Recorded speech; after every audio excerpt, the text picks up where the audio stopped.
Hey guys, welcome to study IQ. मेरा नाम है Prashant Dhawan. Doctor Gaurav Garg next week की करंट अफेयर्स वीडियो आपके लिए लेके आएंगे। वो कुछ ही दिन में दिल्ली वापस आ जाएंगे। सो ये मेरी आखिरी वीडियो है करंट अफेयर्स की। एक बहुत ही बड़ा ऑनर समझता हूँ मैं इस पूरी सीरीज़ में अपना छोटा सा कंट्रीब्यूशन मैं दे पाया, क्योंकि इस चैनल के बिगिनिंग से ही ये सीरीज़ चलती आ रही है। एंड जिन लोगों ने भी पॉजिटिव रिस्पॉन्स दिखाया है, थैंक यू ऑल। और this is my last current affairs video, so let's start. सबसे पहले मैं आपको बताना चाहूँगा, हम 13 जून से 19 जून तक के करंट अफेयर्स इसमें कवर करेंगे। जो फोर्थ वीक होगा that will be covered by doctor Gaurav Garg. And you can actually follow doctor Gaurav Garg on Facebook. ये देखिए, स्टडी आईक्यू के सारे pen drive and tablet courses जो हैं इन सब एग्जामिनेशंस के लिए अवेलेबल हैं। Railways, SSC, CGL, CLAT, hotel management, BBA, IBPS, bank PO clerk, SBI PO clerk, इन सब के लिए हमारे pen drive and tablet courses available हैं। और अब यूपीएससी 2018 की प्रिपरेशन के लिए भी हमने एक pen drive and tablet course introduce किया है।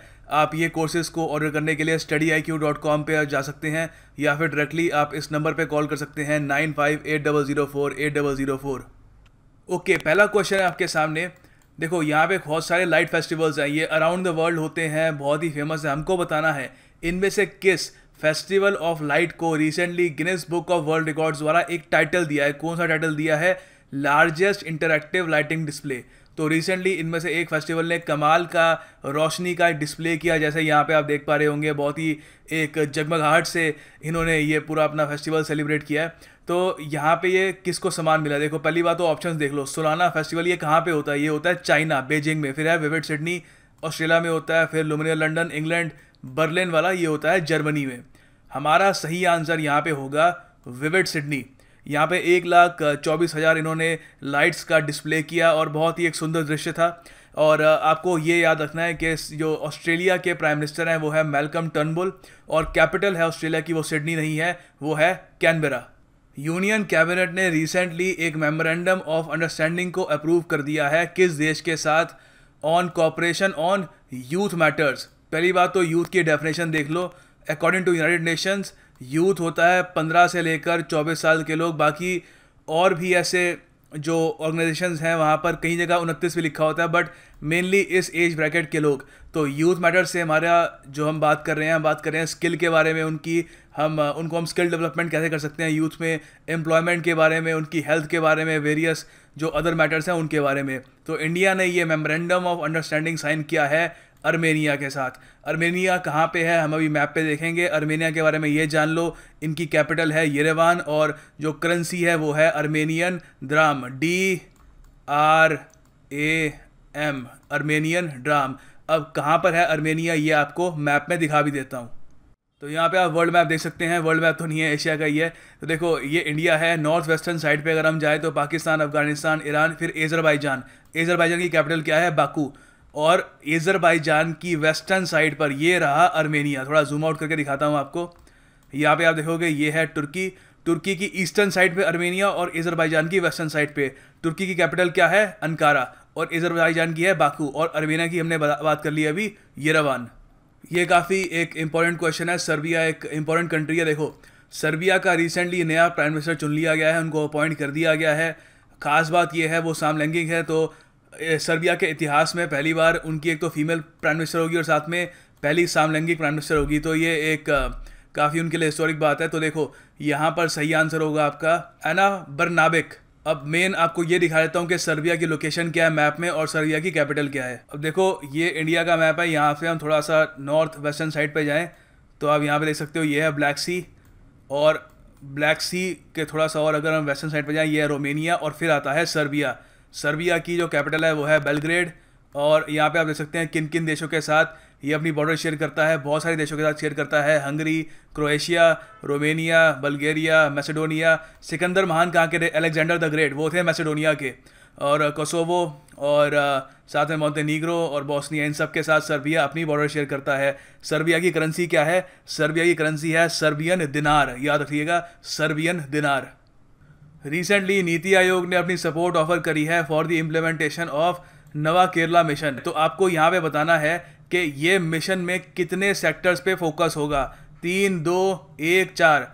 आंसर है 4। अब ये भी पूछ सकते हैं कि वो कौन कौन से सेक्टर होंगे जिनमें फोकस होगा। नवा केरला मिशन की मैं बात कर रहा हूँ, तो वो सेक्टर है, पहली बात तो एजुकेशन, फिर है हेल्थ, फिर है एग्रीकल्चर और फाइनली हाउसिंग। केरला के चीफ मिनिस्टर कौन है? पिनाराई विजयन। और जो गवर्नर है केरला के, वो आप कमेंट बॉक्स में लिखेंगे। रिसेंटली एक हेल्पलाइन नंबर लॉन्च किया गया है सीआरपीएफ द्वारा कश्मीरियों के लिए, कश्मीरियों की मदद के लिए एक 24/7 हेल्पलाइन नंबर बनाया गया है। सीआरपीएफ की फुल फॉर्म है सेंट्रल रिजर्व पुलिस फोर्स। और सीआरपीएफ के बारे में ये भी आपको बता दूं, जो डायरेक्टर जनरल हैं वो हैं राजीव राय भटनागर जी, ये भी याद रख लीजिएगा। और देखिए यहाँ पर सही आंसर है क्या? सेवक है? नहीं, सेवक नहीं है, मित्र भी नहीं है, सहायक भी नहीं है। द राइट आंसर इज मददगार। तो मददगार नाम की नई एक 24/7 हेल्पलाइन लॉन्च करी गई है कश्मीरियों के लिए सीआरपीएफ द्वारा, याद रखिएगा, this is quite important. Interesting question आपको बताना है, रिसेंटली किस कंपनी ने टॉप करी है ब्रांड्स टॉप 100 की most valuable global brands ranking. अब देखो ग्लोबल ब्रांड्स कौन कौन से होते हैं? एडिडास, रीबॉक, मैकडोनल्ड्स या कोई भी आपको पता है जो एक बेसिकली बड़ा ब्रांड है। अब यहाँ पे आपके सामने ऑप्शंस हैं, गूगल, एप्पल, माइक्रोसॉफ्ट, अमेजॉन। तो देखो लंबे समय तक ये ताज एप्पल के सर पे था, मगर इस बार गूगल ने ये जीत लिया है। गूगल एमर्ज करके अब दुनिया का सबसे वैल्यूएबल ब्रांड बन चुका है। और ये जो रैंकिंग थी ये निकाली थी WPP और कैंटार मिलवार्ड ब्राउन ने। ये वैसे पूछेंगे नहीं आपसे, बस एडिशनल इन्फॉर्मेशन के लिए आपको बता रहा हूँ। तो गूगल ने ये रैंकिंग टॉप करी है और गूगल के जो हेडक्वार्टर्स हैं वो कहाँ पे हैं? कैलिफोर्निया में। टोटल ब्रांड वैल्यू जो गूगल की बताई गई है वो है $245 बिलियन। ऑलराइट, सो ये ब्रांड वैल्यू है गूगल की। और गूगल के जो CEO हैं वो कौन है? सुंदर पिचाई, इंडियन ओरिजिन के हैं, काफ़ी फेमस है, I am sure most of you know about that. So याद रखिएगा, Google is the most valuable brand according to this ranking. अब देखो ये काफ़ी इंपॉर्टेंट क्वेश्चन है। As per the code compliance rating of banks, ये basically banks को rating मिलती है वेरियस स्केल्स पे, उनकी परफॉर्मेंस कैसी है, किस तरीके का कंज्यूमर को वो सर्विस प्रोवाइड कर पा रहे हैं, वेरियस यहाँ पे तरीके से उनको नापा जाता है। तो ये तैयार करी जाती है by banking codes and standard board of India, BCSBI। अब आपको बताना है इसमें अकेला कौन सा भारत सरकार का बैंक है जिसको H रैंकिंग मिली है। अब H से ये मत समझ लेना ABCD, ये तो बहुत ख़राब रैंकिंग मिली है। H का मतलब हाई, मतलब बहुत ही अच्छी रैंकिंग मिली है। तो ज़्यादातर जो यहाँ पे टॉप रैंकिंग जिनको मिली है प्राइवेट बैंक है, एक्सिस बैंक, ICICI बैंक और HDFC बैंक, तो उनका हमको याद रखने की इतनी ज़रूरत नहीं है। मगर एक जो सरकारी बैंक है, पब्लिक सेक्टर बैंक, उसको जो ये रेटिंग मिली है लगातार, हाई रेटिंग मिली है लगातार 2 सर्वेज में, आपको बताना है वो कौन सा है। यूको बैंक, ये SBI, IDBI या PNB। तो सही आंसर है यहाँ पे IDBI। और IDBI को टोटल स्कोर मिला है 85। हालांकि जो प्राइवेट बैंक है उनको काफ़ी हाई मिला है उससे, कईयों को, ज़्यादातर को IDBI से हाई मिला है। और मेन आपको ये याद रखना है कि सिंस एक गवर्नमेंट ओन्ड बैंक है तो ये क्वेश्चन काफ़ी इंपॉर्टेंट बन जाता है। और जो चेयरमैन है BCSBI के वो है AC महाजन, ठीक है। Banking codes and standards board of India के चेयरमैन है AC महाजन। रिसेंटली किस स्टेट गवर्नमेंट ने एक मेमोरेंडम ऑफ अंडरस्टैंडिंग साइन किया है सेंट्रल गवर्नमेंट के साथ और एयरपोर्ट अथॉरिटी ऑफ इंडिया के साथ उड़ान प्रोग्राम के लिए? उड़ान प्रोग्राम की आपको जो फुल फॉर्म है वो बताई होगी, उड़े देश का हर आम नागरिक। तो इस प्रोग्राम के अंदर ये बहुत ही एक फ्लैगशिप स्कीम है भारत सरकार की, जिसमें जो हमारे Tier 2 और Tier 3 सिटीज़ हैं वहाँ पर एयरपोर्ट्स हैं उनको रिजुविनेट करने की कोशिश की जाएगी और ओवरऑल डोमेस्टिक टूरिज्म को भी बूस्ट देने की कोशिश की जाएगी। तो देखो यहाँ पर जिस स्टेट ने रिसेंटली MOU साइन किया है वो है पंजाब। पंजाब के 4 एयरपोर्ट्स को उड़ान स्कीम के अंडर लाया जाएगा, वो है पठानकोट, लुधियाना, आदमपुर और Bathinda.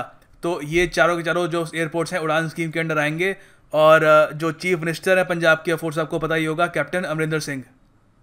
Consumer price inflation recently बहुत ही नीचे गिर गई थी, तो आपको यहाँ पे बताना है कि कितनी नीचे गिर गई थी। देखो तो मई में ये गिर गई थी 2.18% पर। अब कंज्यूमर प्राइस इन्फ्लेशन जो है इसको कैलकुलेट करता है सेंट्रल स्टैटिस्टिक्स ऑफिस, CSO, और ये बाद में भेजी जाती है RBI को। RBI इन्फ्लेशन कैलकुलेट करने के लिए सारा जो डेटा है ये यूज़ करता है।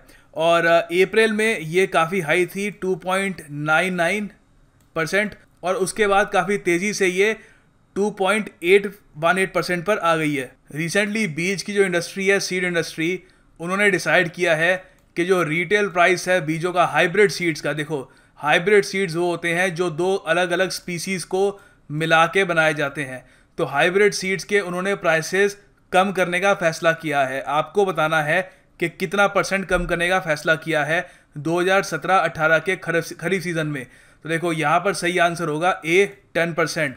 और सिंस हम एग्रीकल्चर की बात कर रहे हैं, सीड्स की बात कर रहे हैं, हमारे एग्रीकल्चर मिनिस्टर कौन है? वो है राधा मोहन सिंह जी, ये भी याद रखिएगा।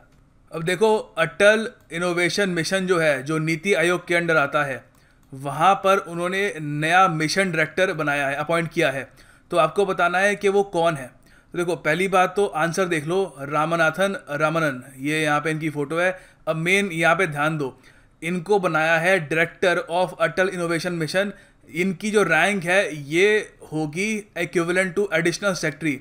अब देखो किसी भी मिनिस्ट्री में मैंने आपको कई बार बता रखा है कि जो टॉप मोस्ट ब्यूरोक्रेट होता है, जैसे मिनिस्ट्री ऑफ मान लो टूरिज्म है, तो वहाँ पे टॉप मोस्ट जो ब्यूरोक्रेट होगा वो एक सेक्रेटरी होगा, उसको सेक्रेटरी कहते हैं। सेक्रेटरी के नीचे आता है एडिशनल सेक्रेटरी, उसके नीचे आता है जॉइंट सेक्रेटरी, फिर खूब सारे और वेरियस रैंक के ऑफिसर्स होते हैं। तो मेन ये ट्रिनिटी होती है पहले स्टार्टिंग की। तो अब यहाँ पर जो मिशन डायरेक्टर होंगे, अब नाम डायरेक्टर होगा। अब वैसे किसी भी मिनिस्ट्री में जो हायर की है वहाँ पे डायरेक्टर काफ़ी नीचे आता है, जॉइंट सेक्रेटरी से भी नीचे आता है। तो यहाँ पे नाम के लिए डायरेक्टर है, मगर उनकी जो पोजीशन है वो एडिशनल सेक्रेटरी जो कोई और मिनिस्ट्री होगा उसकी इक्विवेलेंट होगी। ठीक है। अब मान लो सीबीआई का डायरेक्टर होता है, अब डायरेक्टर कहते हैं, वैसे आप कहोगे तो वो डायरेक्टर तो क्या मतलब किसी मिनिस्ट्री के जॉइंट सेक्रेटरी के भी नीचे आता है क्या? नहीं, ऐसी बात नहीं है। अगर वो डायरेक्टर है तो मतलब बाकी मिनिस्ट्रीज के सेक्रेटरी के बराबर है। ये पोस्ट होती हैं, नाम अलग अलग होते हैं, पर अगर हमको ये देखना होता है कि बाकी पोस्ट के अकॉर्डिंग उनको क्या स्टेटस दिया गया है। ठीक है। तो ये मान लीजिए एक मिनिस्ट्री के एडिशनल सेक्रेटरी बन गए हैं। और ये तो आपको पता ही होगा। अच्छा, अटल इनोवेशन मिशन क्या है? ये सिर्फ वेबसाइट से थोड़ा पढ़ते हैं इसकी। NITI Aayog national institution for transforming India, इसके अंडर आता है अटल इनोवेशन मिशन। तो देखो दो हैं ये, एक तो जो ऑब्जेक्टिव है अटल इनोवेशन मिशन, और उसके साथ साथ self employment and talent utilisation Setu. ये दोनों सरकार के इनिशिएटिव्स हैं ताकि जो यूथ है उनमें एंटरप्रेन्योरशिप इनोवेशन का कल्चर ज़रा जागे। इसका मतलब क्या होता है? मतलब कि कोई यंग आदमी हो वो सीधा जॉब्स सीख करने ना जाए, वो मार्केट में जाए, कोई नई कंपनी शुरू करे, कोई उसको कोई सर्विस देने का नया उसको आइडिया हो कि स्टूडेंट्स को ये चाहिए या कोई बिजनेस क्लास है उनको ये चाहिए, मैं उनको ये प्रोवाइड कर सकूँ, वो खुद इनोवेट करके और जॉब्स बनाए। तो इसके लिए सरकार उनको प्लेटफॉर्म देगी और वेरियस और यहाँ पे चीज़ें दी जाएंगी। खैर मेन यही है कि ये जो एंटरप्रेन्योरशिप स्पिरिट है देश का, उसको बढ़ाने के लिए अटल इनोवेशन मिशन बनाया गया है। अब ये बहुत ज़रा महत्वपूर्ण क्वेश्चन है। देखो यूनाइटेड नेशंस का एक विंग है United Nations economic and social council. ये एशिया पैसिफिक कैटेगरी में रिसेंटली इन देशों में से किस देश को नहीं लिया गया? एशिया पैसिफिक कैटेगरी की मैं बात कर रहा हूँ। ग्लोबली इसके 18 मेंबर इलेक्ट किए जाते हैं, 3 साल की टर्म होती है इसमें यूनाइटेड नेशंस के इकोनॉमिक एंड सोशल काउंसिल में। तो आपको बताना है 3 साल अब रिसेंटली कंप्लीट हुए थे, नए मेंबर आने थे, इनमें से किस देश को नहीं लिया गया? मतलब बाकी 3 देशों को लिया गया था। तो अगर आपका आंसर फिलीपींस है तो आप 100% गलत हैं, क्योंकि सही आंसर है यहाँ पर सी, पाकिस्तान। तो पाकिस्तान को नहीं लिया गया। इंडिया, जापान ऑलरेडी ये यूनाइटेड नेशंस के इकोनॉमिक एंड सोशल काउंसिल के मेंबर थे, उनको री इलेक्ट कर दिया गया है 3 साल के लिए। और फिलीपींस ने पाकिस्तान को रिप्लेस कर दिया है। पहले फिलीपींस नहीं था, फिलीपींस इलेक्ट हो चुका है United Nations economic and social council के लिए। और इसके जो प्रेसिडेंट हैं वो है जिम्बाब्वे के फ्रेडरिक शावा, SHAVA। वैसे बहुत लंबा नाम है इनका, मगर जो फर्स्ट नेम है वो फ्रेडरिक है और लास्ट नेम है Shava. Recently railway minister Suresh Prabhu ji ने गांधी दर्शन स्पेशल ट्रेन शुरू करी है। आपको बताना है ये किस स्टेट से ये शुरू होगी। मतलब ये जो पूरी जर्नी होगी 10 दिन की जर्नी होगी, ये पूरा टूर 10 दिन का होगा। तो ये शुरू होगा गुजरात से, उसके बाद बहुत सारी जगह पे जाएगा ये, मोतीहारी, गया, वाराणसी, इलाहाबाद, सूरत, बहुत जगह को ये जो ट्रेन है वो टूर करेगी। Recently sustainable gastronomy day observe किया गया था 18 जून को। अब देखो आपको यहाँ पर ये बताना है कि यूनाइटेड नेशंस जनरल असेंबली ने ये डे हर साल ऑब्जर्व करने का जो रेजोल्यूशन है किस साल में अडॉप्ट किया। हाँ, गैस्ट्रोनॉमी होती क्या, थोड़ा ये बता देता हूँ आपको। गैस्ट्रोनॉमी एक बहुत ही बड़ी फील्ड होती है जिसमें बहुत सारी चीज़ें आती हैं, खाना पकाना, खाना चूज़ करना, किस तरीके से आप उस खाने को कंज्यूम करोगे, तो एक बहुत ही बड़ी फील्ड है। तो इससे रिलेटेड एक 18 जून को ये दिवस बनाया गया। अब देखो ये सबसे पहले इसका जो रेजोल्यूशन लिया गया था यूएन में, वो लिया गया था 2016 में। तो 2017 में हम पहली बार सस्टेनेबल गैस्ट्रोनॉमी डे मना रहे हैं। ठीक है। तो सस्टेनेबल तरीके से मतलब कि हम खाना पकाते हैं किस तरीके से हैं, खाना चूज़ किस तरीके से करते हैं, खाना खा किस तरीके से रहे हैं, ये सस्टेनेबल होना चाहिए, मतलब लंबे समय तक हम उसको बरकरार रख सकें।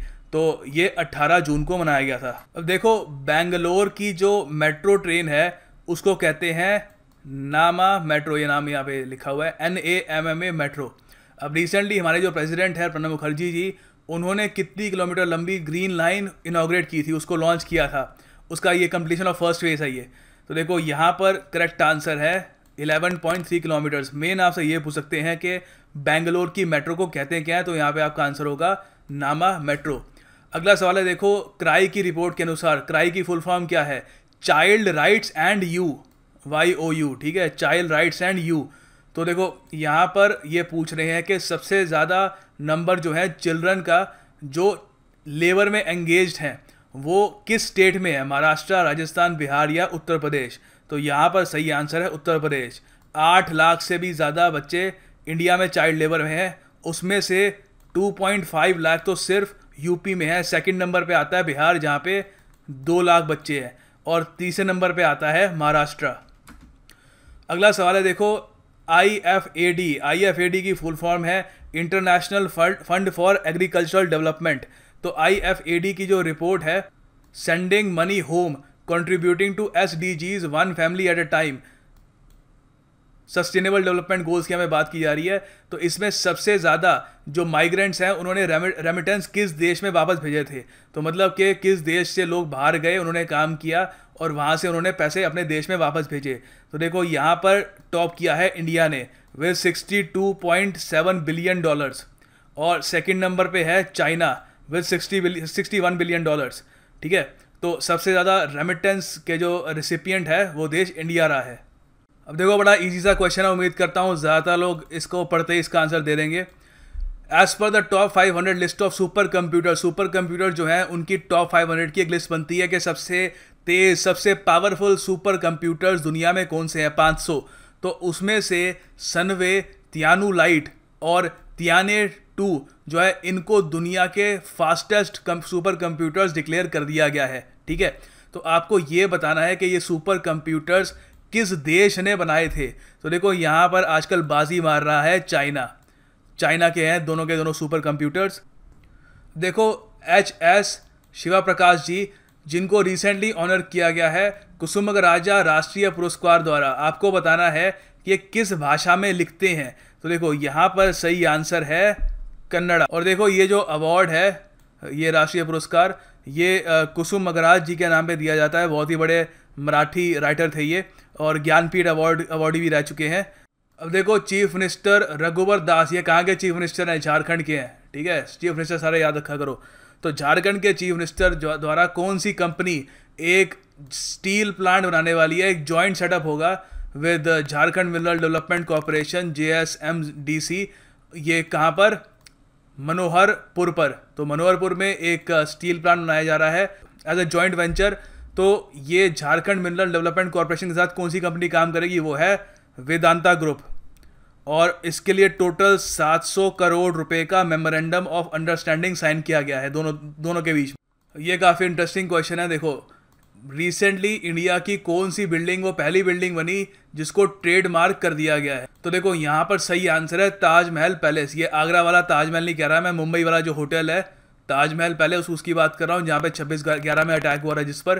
तो उसके अलावा और भी दुनिया की फेमस प्रॉपर्टीज़ हैं जिनको ट्रेडमार्क कर दिया गया है। For example Empire State Building जो न्यूयॉर्क में है, आईफल टावर जो ऑफ कोर्स पेरिस में है, और सिडनी ओपेरा हाउस जो नाम से ही पता लग रहा है जो सिडनी में है। अगला सवाल है देखो, IOC, BPCL और HPCL ने रिसेंटली एक एग्रीमेंट साइन किया है to build one of the world's largest integrated refinery cum petrochemicals complexes. तो दुनिया के सबसे बड़े कम पेट्रोकेमिकल कॉम्प्लेक्स बनाए जाएंगे IOC, BPCL और HPCL द्वारा। तो ये कहाँ पर होगा? ये होगा रत्नागिरी में।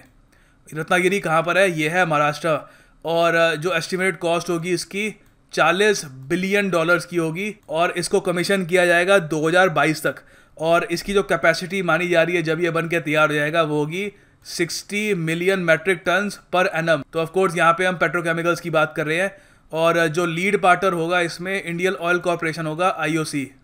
अच्छा देखो यहाँ पे काफ़ी एक इंटरेस्टिंग क्वेश्चन है, which day of June is celebrated as father's day every year.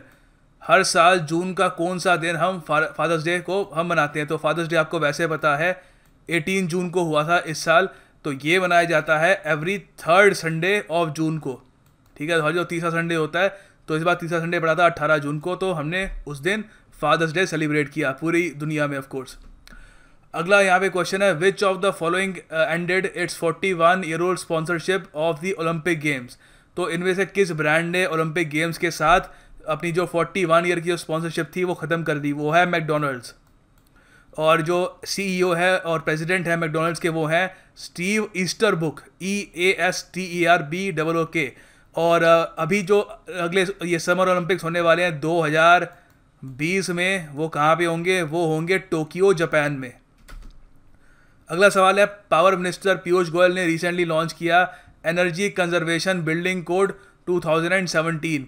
ये देखो, a commercial building needs to demonstrate minimum energy savings of how much % in order to be considered ECBC compliant. तो देखो इन्होंने energy conservation building code बना दिया, मतलब कोई भी एक बिल्डिंग होगी उनको दिखाना होगा कि हम क्या क्या मेजर्स ले रहे हैं ताकि हम कम एनर्जी कंज्यूम करें, क्योंकि बिल्डिंग्स जो होती है कॉर्पोरेट ऑफिस की सबसे ज़्यादा जो एनर्जी होती है वहाँ पे कंज्यूम होती है। तो अब उनको दिखाना होगा कि अगर वो ECBC कंप्लायंट बनना चाहते हैं कि वो कितनी एनर्जी सेव कर रहे हैं, तो मिनिमम इसके लिए एनर्जी सेविंग्स इनको दिखानी पड़ेगी।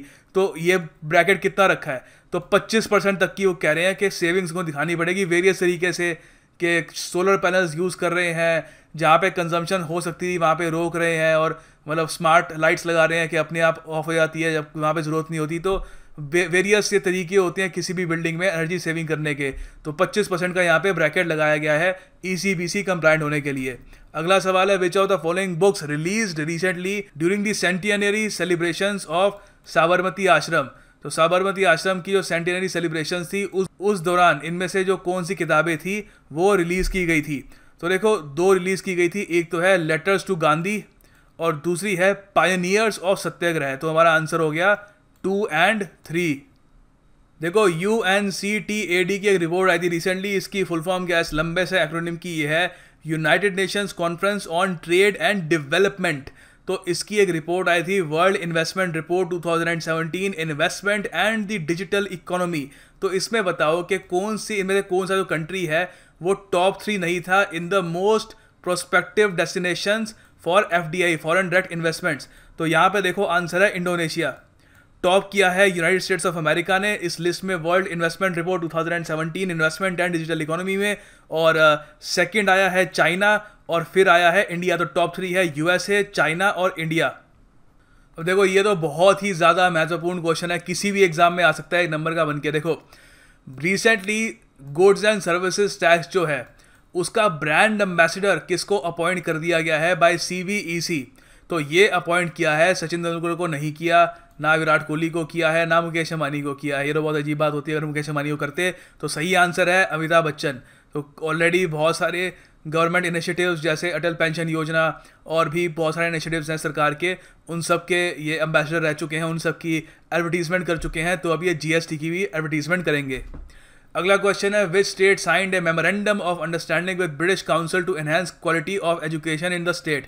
तो देखो ब्रिटिश काउंसिल जो है ये एक लैंग्वेज ट्रेनिंग इंस्टीट्यूट है, ये वेरियस स्टेट्स में है, इंडिया में न्यू दिल्ली में भी है, मुंबई में भी, आई थिंक कोलकाता, मद्रास, चेन्नई वगैरह बहुत जगह पे है ये।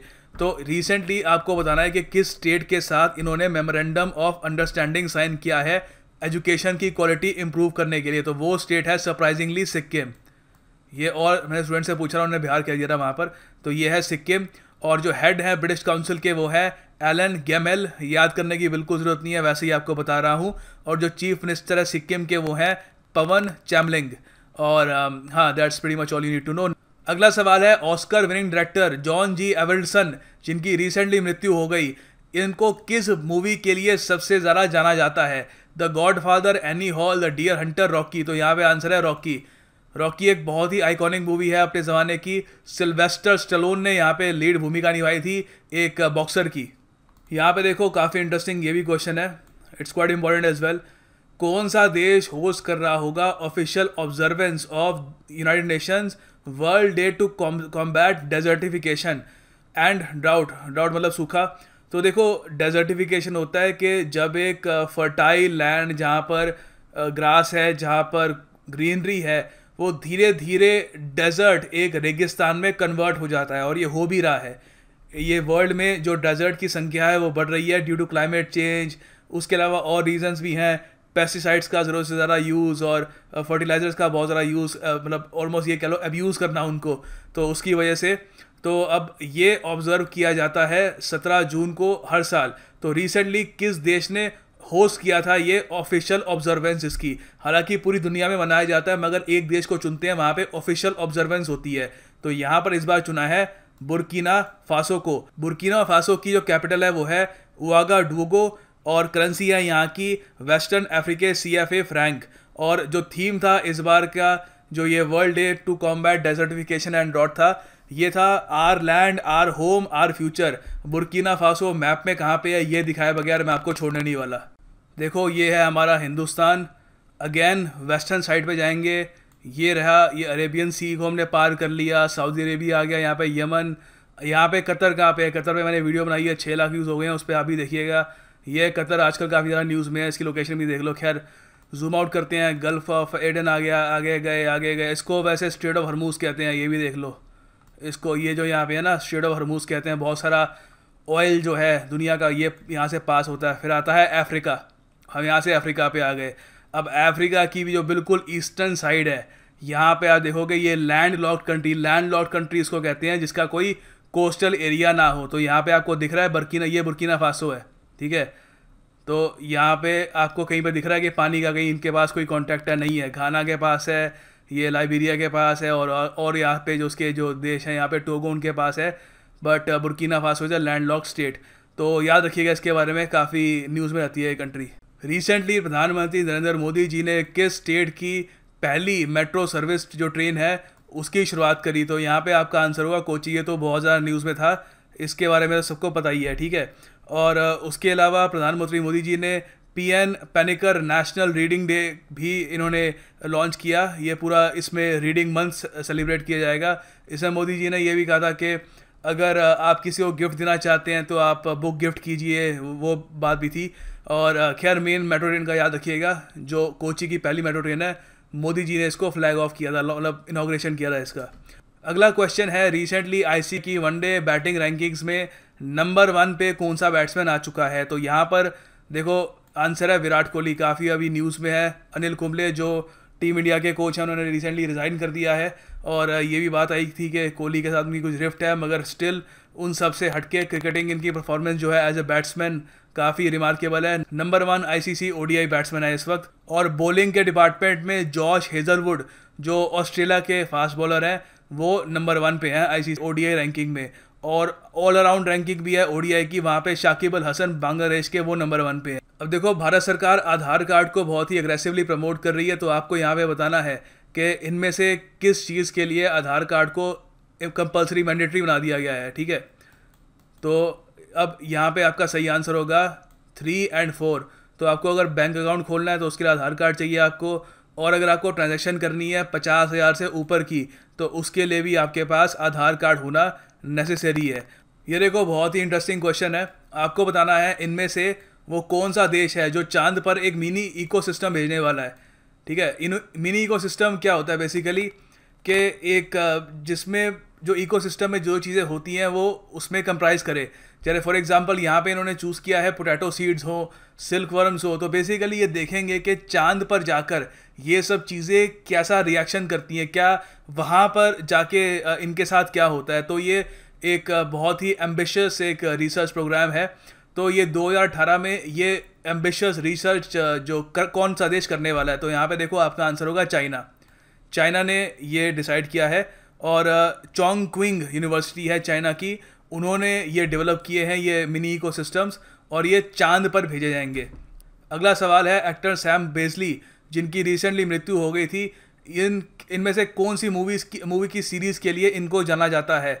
ये Lord of the rings, Harry Potter, chronicles of Narnia या स्टार वॉर्स? तो यहाँ पे आपका आंसर होगा हैरी पॉटर। तो इन्होंने Harry Potter and the order of the Phoenix में इन्होंने एक प्रोफेसर का रोल प्ले किया था हैरी पॉटर मूवी सीरीज में। देखो काफ़ी इंटरेस्टिंग क्वेश्चन है, आपको बताना है in a first who has been named as the administrator of Sahara India life insurance company. देखो IRDAI ने, insurance regulatory and development authority ने अपॉइंट कर दिया है एक एडमिनिस्ट्रेटर सारा लाइफ इंश्योरेंस कंपनी, जो एक प्राइवेट कंपनी है। तो पहली बार हुआ है कि IRDAI को ये करना पड़ रहा हो, तो ये अपॉइंट किया इन्होंने RK शर्मा को। आपसे ये भी पूछ सकते हैं कि IRDAI insurance regulatory and development authority जो है, इसके हेडक्वार्टर कहाँ पे है? आपको क्या लगता है? न्यू दिल्ली में है? गलत, इसके हेडक्वार्टर्स हैं हैदराबाद में। और अभी जो यहाँ पर चेयरमैन है वो है TS विजयन। देखो भारत सरकार एक एकेडमी खोलने वाली है, एकेडमी को सेटअप करने वाली है। इनमें से किस डायलेक्ट्स को प्रमोट करने के लिए, हिंदी की बहुत सारी डायलेक्ट्स हैं, उसमें से एक यहाँ पर जो है, उसमें से किसको प्रमोट करने के लिए एक एकेडमी सेटअप करी जाएगी? तो ये है ब्रज। तो ब्रज को ये प्रमोट करने के लिए की जाएगी और ये ज़्यादातर चांस है कि इसको मथुरा में इसको बनाया जाएगा।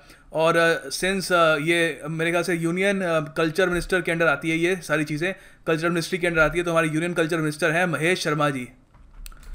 अगला सवाल है which state union territory government has announced to offer cement at subsidise rates to low and middle age incomes and name the scheme after Congress president Sonia Gandhi. तो आपको बताना है इनमें से कौन सी स्टेट ने डिसाइड किया है कि वो गरीबों को या जो मिडिल क्लास इनकम के जो लोग हैं उनको सब्सिडाइज रेट पर, मतलब सरकार जो है वो सीमेंट का जो रेट है वो कुछ वो भी देंगे, जो प्राइस है वो भी पे करेंगी, ताकि कम रेट पर मिल सके लोगों को सीमेंट। और ये जो स्कीम है कांग्रेस की जो प्रेसिडेंट है सोनिया गांधी, इनके नाम पर रखी जाएगी। तो यहाँ पे आपका आंसर होगा पुडुचेरी। तो पुडुचेरी में ये स्कीम लाई जाएगी। यहाँ पर चीफ मिनिस्टर है V नारायण स्वामी और लेफ्टिनेंट गवर्नर तो आपको पता ही है किरण बेदी, काफ़ी फेमस है। सिंपल सा क्वेश्चन है, देखो आपको बताना है कि GST फैसिलिटेशन सेल इनमें से किस डिपार्टमेंट ने रिसेंटली एस्टैब्लिश करी है, ताकि टैक्स रिलेटेड कोई भी इशू हो उसको लोगों को बताया जा सके, कोई भी उसमें मतलब प्रॉब्लम लोगों को अगर आ रही है उसको उनमें क्लैरिटी मिल जाए। तो ये करा है investment and public asset management ने। अगला क्वेश्चन है यूनियन कैबिनेट ने अप्रूव कर दिया है introduction of financial resolution and deposit insurance FRDI bill 2017। ये बिल इनमें से किस चीज़ से रिलेटेड है या डील करता है? इनमें से कौन सी चीज़ को ये डील करता है? तो आपका यहाँ पे आंसर होगा B बैंकरप्सी। अगला सवाल है भूपेन हजारिका का एक नेशनल अवार्ड है, भूपेन हजारिका नेशनल अवार्ड 2017, ये 5वां होगा ऐसा। ये पुणे बेस्ड एक सोशल ऑर्गेनाइजेशन है, सरहद, ये देती है। तो भूपेन हजारिका आपको पता ही है, एक बहुत ही बड़े फिगर थे आसाम में। तो यहाँ पे आपको बताना है इनमें से किसको ये अवार्ड दिया जाएगा। तो यहाँ पे A आंसर है येशे दोरजी तोंगची। तो और ये अरुणाचल प्रदेश के हैं, वैसे आसाम के तो नहीं है। और इनको ये अवार्ड दिया जाएगा सरहद द्वारा। एक रियल मैड्रिड लेजेंड्स और बार्सिलोना लेजेंड्स का एक एग्जीबिशन मैच होने वाला है, कौन से इंडियन शहर में सितंबर में? तो यहाँ पे आपका आंसर होगा कोलकाता। ये ट्रिब्यूट होगा डच लेजेंड जोहान क्रूफ को, ये पूरा जो मैच होगा एग्जीबिशन मैच। रियल मैड्रिड भी एक बहुत ही बड़ा एक फुटबॉल क्लब है, प्राइवेट फुटबॉल क्लब है, और बार्सिलोना भी एक फुटबॉल क्लब है। यहाँ पे देखो लेजेंड्स मतलब जो ओरिजिनल टीम है इनकी वो नहीं आएगी, उनके जो रिटायर्ड प्लेयर हैं वो आएंगे। As per the statistics minister DV Sadananda Gowda, ये देखो हमारे स्टैटिस्टिक्स मिनिस्टर हैं, इनके द्वारा जो इन्होंने एक स्टेटमेंट दी है, हमारा जो बेस ईयर है नेशनल अकाउंट्स का वो चेंज होने वाला है। ये फ्रॉम 2011-12 पहले ये था बेस ईयर, अब इसको चेंज करके क्या करने वाले हैं, ये करेंगे 2017-18, ठीक है, याद रखना। NTPC भारत का एक महारत्न है, आपको बताना है इसमें से किस प्रोजेक्ट को रिसेंटली उसने एनर्जाइज किया है। तो यहाँ पे आपका आंसर होगा मोडुआ थर्मल पावर प्रोजेक्ट। ये कहाँ पर है? ये है नियर नागपुर। नागपुर कहाँ पे है? ये इतना तो पता ही होगा, महाराष्ट्र में है। ये बहुत बढ़िया क्वेश्चन है। देखो सोलभ इंटरनेशनल ये एक बहुत ही बड़ी संस्था है, ये क्या करते हैं, टॉयलेट्स बनाते हैं, सोलभ इंटरनेशनल। इनके जो फाउंडर है बिंडेश्वर पाठक, इन्होंने ये कहा है कि एक ओपन डेफिकेशन फ्री विलेज जो होगा मेवाड़ डिस्ट्रिक्ट में, उसको हम किस लीडर के नाम पे हम उसको रखेंगे। तो ये इन्होंने कहा है डोनाल्ड ट्रंप के नाम पे ये रखा जाएगा। और ये मेवाड़ डिस्ट्रिक्ट है, ये पड़ती है हरियाणा में। अगला सवाल है when was world Elder abuse awareness day observed with the 2017 theme understand and and financial abuse of older people a human rights issue. देखो यहाँ पे सीधा सीधा ये पूछ रहे हैं कि world Elder abuse awareness day इनमें से किस दिन इसको मनाया गया था। तो यहाँ पे आपका आंसर होगा 15 जून। यहाँ पे थीम था इसका कि जो बुज़ुर्ग लोग हैं उनका जो फाइनेंशियल अब्यूज़ होता है क्योंकि वो कमा नहीं पाते, तो वो किस तरीके से हम ख़त्म कर सकते हैं, और ये एक ह्यूमन राइट्स इशू है। ठीक है, याद रखना इसके बारे में।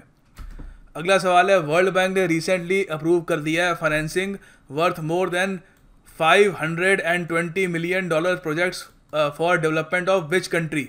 तो कौन से देश में वर्ल्ड बैंक के जो फंड है डेवलपमेंट के लिए ये इस्तेमाल किए जाएंगे। यहाँ पे अगर आप नेपाल कह रहे हो तो आप 100% रॉन्ग हो, इंडिया कह रहे हो तो भी रॉन्ग हो, बांग्लादेश कह रहे हो तो पक्का रॉन्ग हो। यहाँ पे आंसर है अफगानिस्तान। और इसमें से 204 मिलियन तो रेफ्यूजीज़ के लिए जाएंगे जो पाकिस्तान से वापस आ रहे हैं। जी हाँ, जब अफगान वॉर चली थी बहुत सारे रेफ्यूजीज़ पाकिस्तान चले गए थे, अब पाकिस्तान गवर्नमेंट उनको वापस भेज रही है, तो उनके लिए ये फंड यूज़ किए जाएंगे। अगला सवाल है, as per Ericsson mobility report 2017 an average of how much data per month is expected to be consumed by an active Indian smartphone user by 2022। देखो हम सब लोग फ़ोन यूज़ करते हैं, इसमें हम सब लोग डाटा कंज्यूम करते हैं, अपनी अपनी जो कंजम्पशन नीड्स है उसके हिसाब से करते हैं। कोई 1 GB करता है महीने में, कई लोग 15 GB कर देते हैं, कई लोग 100 GB भी उनको कम पड़ जाता है। तो अभी जो एरिक्सन मोबिलिटी रिपोर्ट है 2017 की, उसके हिसाब से जो एवरेज इंडियन है वो कितना डाटा कंज्यूम करेगा 2022 तक। तो जिस तरीके से हमारे यहाँ तरक्की हो रही है, 11 GB बताया गया है कि 11 GB तो एवरेज हर आम नागरिक इस्तेमाल कर लेगा। अब आप सोच रहे हो कि सर अभी कितना कंज्यूम कर रहा है, अभी कर रहा है 4 GB। अब ये बताओ कौन से देश ने recently in association with Asian development bank उन्होंने ग्रीन फाइनेंसिंग प्लेटफॉर्म शुरू किया है एयर पोल्यूशन से लड़ने के लिए। तो यहाँ पे अगर आप जापान कह रहे हैं तो आप गलत हैं, क्योंकि आंसर है चाइना। ठीक है, तो इसमें ज़रा कुछ एक्सप्लेनेशन की ज़रूरत नहीं है। उन्होंने मिलके ABD के साथ एक ग्रीन फाइनेंसिंग प्लेटफॉर्म शुरू किया एयर पोल्यूशन से लड़ने के लिए। अगला सवाल है, बॉर्डर सिक्योरिटी फोर्सेज ने रिसेंटली अनाउंस किया है कि इंफ्रा रेड पिलर्स बनाए जाएंगे और स्मार्ट सेंसर्स बनाए जाएंगे इंडिया की बॉर्डर्स पर। तो अब ये कहाँ पर अभी लगाए जा रहे हैं या फिर लगाए जाएंगे इन द कमिंग मंथ्स। तो ये लगाए जा रहे हैं या प्रोसेस चल रहा है सुंदरबंस में। ठीक है, ये वैसे अभी यहाँ लिखा है हैव बीन इंस्टॉल्ड, पर अभी काफ़ी और उसमें काम होना बाकी है। तो ये पूरा जो एरिया है कुछ 3 से 4 किलोमीटर लंबा है और ये बांग्लादेश बॉर्डर के साथ है, पाकिस्तान के साथ नहीं है, बांग्लादेश बॉर्डर के साथ है। इसमें यही है जो इन्फिल्ट्रेशन तो इतनी होती नहीं है वहाँ से, मगर वहाँ से कोई अगर बॉर्डर क्रॉस करके बिना लीगल पेपर वर्क के आ रहा है तो उसको रोकने के लिए ये किया जा रहा है। ये काफ़ी इंटरेस्टिंग क्वेश्चन है। देखो आपको बताना है कौन से शहर की सिविक बॉडी ने रिसेंटली डायरेक्ट किया है हर ईटरी जो है वहाँ पे लोग जहाँ पे खाना खाते हैं, जो भी शहर में जो भी ईटरी है वहाँ पर, कि वो फ्री का साफ़ सुथरा पीने का पानी प्रोवाइड करे सारे कस्टमर्स को। क्योंकि अभी जो रिसेंटली ट्रेंड चल रहा है मेट्रोपॉलिटन सिटीज़ में, वहाँ पे ये है कि पानी के भी चार्जेस अब लगते हैं। तो अब ये बेंगलुरु की जो सिविक बॉडी है, बृहट बेंगलुरु महानगरा पालिके BBMP, इन्होंने ये डायरेक्शन दी है सारी ईटरीज को, ये कम से कम फ्री का पीने का पानी तो पिलाओ सबको। ये देखो काफ़ी इंटरेस्टिंग क्वेश्चन है। आपको बताना है इनमें से कौन से कार मेकर्स की जो इंडियन आर्म है वो इंडिया में 120 करोड़ रुपए इन्वेस्ट करने वाले हैं 2017 में। तो यहाँ पे आपका आंसर होगा BMW। अगला सवाल है, which of the following has voted to become the 51st state of United States in a referendum conducted recently. तो रिसेंटली एक रेफरेंडम हुआ था, उसमें से यूनाइटेड स्टेट्स में 51st स्टेट। देखो ये स्टेट वैसे तो पार्ट थी USA की और वहाँ के जो लोग हैं वो उनको US सिटीजनशिप भी मिलती थी, मगर वो वहाँ पे US के इलेक्शन में वोट नहीं कर पाते थे। तो अब ये पोर्टोरिको को ये सम्मान मिल चुका है, अब यहाँ के जो लोग हैं वो वोट भी कर पाएंगे। और पोर्टोरिको की जो कैपिटल है वो है सान जुआन। अगला सवाल है, which of the following in partnership jointly with UNESCO has launched a fellowship programme. तो इसमें से किसने, सिंपल से आपको समझ आ रहा होगा कि यूनेस्को के साथ मिलकर एक फेलोशिप प्रोग्राम शुरू किया है। तो यहाँ पे आपका आंसर होगा B, साहापीडिया। ठीक है, ये एक ओपन ऑनलाइन सोर्स है ऑफ इंडियन आर्ट्स है, उसका ओपन ऑनलाइन सोर्स, जैसे विकीपीडिया है ना, वहाँ पे आप कुछ भी टाइप कर लो तो आप साहापीडिया पे जाओगे तो इंडियन आर्ट्स से रिलेटेड आपको बहुत सारी इन्फॉर्मेशन मिल जाएगी। तो मैं आपको सजेस्ट करूंगा अलग से, ये वीडियो ख़त्म होने के बाद मेरी वीडियो देख लो पहले, अभी मत करना, मेरी पूरी वीडियो देखना, फिर उसके बाद गूगल में एक बार ये टाइप करना साहापीडिया। अगला यहाँ पे जो क्वेश्चन है, in which city was the global event of WHO's world blood donor day 2017 held in June 14 with the theme give blood, give now, give often. तो देखो यहाँ पे आपका आंसर होगा हनोई। ये भी यही है, इंटरनेशनली इसको ऑब्जर्व किया जाता है, मगर यहाँ पे आप मान लीजिए ऑफिशियली इसको ऑब्जर्व किया था। और ऑफ कोर्स हनोई जो है ये किस देश का कैपिटल है? ये है वियतनाम का। और वियतनाम में करेंसी कौन सी चलती है? आप कमेंट बॉक्स में मत बताओ, मैं बता देता हूँ। मेहनत मत करो, मैं करता हूँ आपके लिए मेहनत। यहाँ पे आंसर होगा वियतनामीज डोंग। नेक्स्ट क्वेश्चन है, आईबीबीआई ने रिसेंटली नोटिफाइड किया है norms for fast track insolvency resolution at small companies. तो स्मॉल कंपनीज के लिए फास्ट ट्रैक इंसॉल्वेंसी रेजोल्यूशन होने चाहिए। As per the new norms the resolution process is to be completed in. तो insolvency का जो पूरा प्रोसेस है कितने दिनों में इसको कंप्लीट किया जाना चाहिए? वो होगा 90 डेज में। और जो लार्ज फर्म है, तो छोटी कंपनियों के लिए हो गया ना, तो बड़ी कंपनीज हैं उनके लिए 180 डेज का रखा गया है। अगला सवाल है, which state government has launched a website to facilitate online sale and purchase of cattle. तो ऑनलाइन आप जो है कैटल को खरीद सकते हो, बेच सकते हो। उसके लिए किस स्टेट ने एक यहाँ पे वेबसाइट लॉन्च करी है? वो करी है तेलंगाना ने। क्योंकि आपको पता है अब मंडियों में आप कैटल जो है फॉर स्लॉटर आप बेच नहीं सकते। उसमें सेंट्रल गवर्नमेंट ने नोटिफिकेशन जो इंट्रोड्यूस करी थी उसमें वो बैन कर दिया गया है। तो ये वेबसाइट लॉन्च करी गई है ताकि फार्मर्स कम से कम जो सेलर्स हैं या बायर्स जो इनको कैटल चाहिए खरीदने के लिए वो आसानी से वो खरीद सकें। अगला सवाल है, SEBI has asked commodity exchanges to compulsory setup ISF and IPF। अब इसमें ISF और IPF जो इन्होंने सेटअप करने को कहा है, तो आपको बताना है इसमें आई क्या किस चीज़ के लिए है, पूरा आपको बताऊंगा अभी। तो आई है इन्वेस्टर के लिए, ठीक है। तो ISF है इन्वेस्टर सर्विस फंड और IPF है इन्वेस्टर प्रोटेक्शन फंड। अगला सवाल है, June 13 is observed every year by United Nations to spread awareness for which of the following cognitional disorders. तो यहाँ पे आपका आंसर होगा एल्बिनिज्म। डाउन सिंड्रोम नहीं है, एल्बिनिज्म। और इसका नाम है इंटरनेशनल एल्बिनिज्म अवेयरनेस डे। अब ये तो देखो सुपर डुपर इंपॉर्टेंट क्वेश्चन है। Tata advance systems limited TASL ने रिसेंटली इंक करा है एक जॉइंट एग्रीमेंट इनमें से किस मैन्युफैक्चरर्स के साथ? F-16 के मैन्युफैक्चरिंग के लिए इंडिया में, ठीक है। तो F-16 जो फाइटर जेट है, बेसिकली आपको यही बताना है F-16 किस कंपनी का है, ठीक है। तो उन्हीं के साथ यहाँ पे टाटा एडवांस सिस्टम लिमिटेड ने एक एग्रीमेंट साइन किया कि इंडिया में वो मिलके F-16 बनाएंगे। तो यहाँ पे आपका आंसर होगा लॉकहीड मार्टिन। ये बनाते हैं F-16 और इनके साथ ही टाटा मिलके इंडिया में F-16 बनाने वाला है। अगला सवाल है, what was India's rank among 127 countries in the 2007 global innovation index. तो आपको यहाँ बताना है इंडिया की जो रैंक है वो क्या थी, जिसको को ऑथर किया है, ये इतना इंपॉर्टेंट नहीं है। तो यहाँ पे इंडिया की रैंक थी 60th और इंडिया ने ये 6 कदम अब ऊपर चढ़ गया है। पहले 66 थी, इस साल 60th है। और उसके अलावा नंबर 1 पे इस लिस्ट में है स्विट्ज़रलैंड, नंबर 2 पे है स्वीडन जिसकी कैपिटल क्या है? स्वीडन की कैपिटल क्या है आप कमेंट बॉक्स में बताइए। और नेदरलैंड्स, ठीक है। अगला सवाल है, इनमें से किस बैंक ने रिसेंटली पार्टनर किया है विद मोबाइल पेमेंट्स स्विच टेरापे? क्या एनेबल करने के लिए? रियल टाइम मनी ट्रांसफर को एनेबल करने के लिए। तो यहाँ पे आपका आंसर होगा C, यस बैंक। अगला सवाल है, रामनाथ कोविंद जिनको सेलेक्ट कर दिया गया है NDA के प्रेसिडेंशियल कैंडिडेट के लिए, इन्होंने रिसेंटली अपनी पोस्ट जो है गवर्नर की उससे रिज़ाइन कर दिया है। तो इससे पहले कहाँ के ये गवर्नर थे? तो यहाँ पे आपका आंसर होगा A, बिहार। अगला सवाल है, which state announce to give all transgender students free education in the Manonmaniam Sundaranar university. तो ट्रांसजेंडर जो स्टूडेंट्स हैं उनको फ्री एजुकेशन मिलेगी, कहाँ पर? तमिलनाडु में। अगला यहाँ पे सवाल है, which of the following internet giants is developing artificial intelligence AI। इस पर अलग से मैं वीडियो भी बनाऊंगा आगे जाके आर्टिफिशियल इंटेलिजेंस पर, कि आर्टिफिशियल इंटेलिजेंस को हम यूज़ कैसे कर सकते हैं वायलेंट और इनअप्रोप्रिएट कंटेंट को यूज़र को तक पहुंचने से। क्योंकि रिसेंटली जब US प्रेसिडेंशियल इलेक्शन हुआ था तो बताया गया था कि डोनाल्ड ट्रंप के सपोर्टर्स काफ़ी बार वहाँ पर फेक न्यूज़ फैलाते हैं। ये आरोप लगा था, मैं नहीं कह रहा, ये वहाँ पे न्यूज़ वगैरह की में बात चल रही थी। और उसके अलावा काफ़ी जो वायलेंट कंटेंट वगैरह भी रहता है, फेसबुक में लोग अजीब अजीब चीज़ें पोस्ट कर देते हैं। तो अब वहाँ पे लोग वैसे बंदे हायर करें इस सब को रिमूव करने के लिए तो बहुत मुश्किल है और उनके लिए काफ़ी डिफ़िकल्ट भी है एक आदमी के लिए। तो आर्टिफिशियल इंटेलिजेंस को इसके लिए डेवलप किया जा रहा है, ताकि ऐसा वो सॉफ्टवेयर में ही एक ऐसा फीचर डाल दें कि इमीडिएटली कोई अगर वॉयलेंट कोई चीज़ डालता है तो आर्टिफिशियल इंटेलिजेंस उसको डिटेक्ट करके उसको रिमूव कर देगा।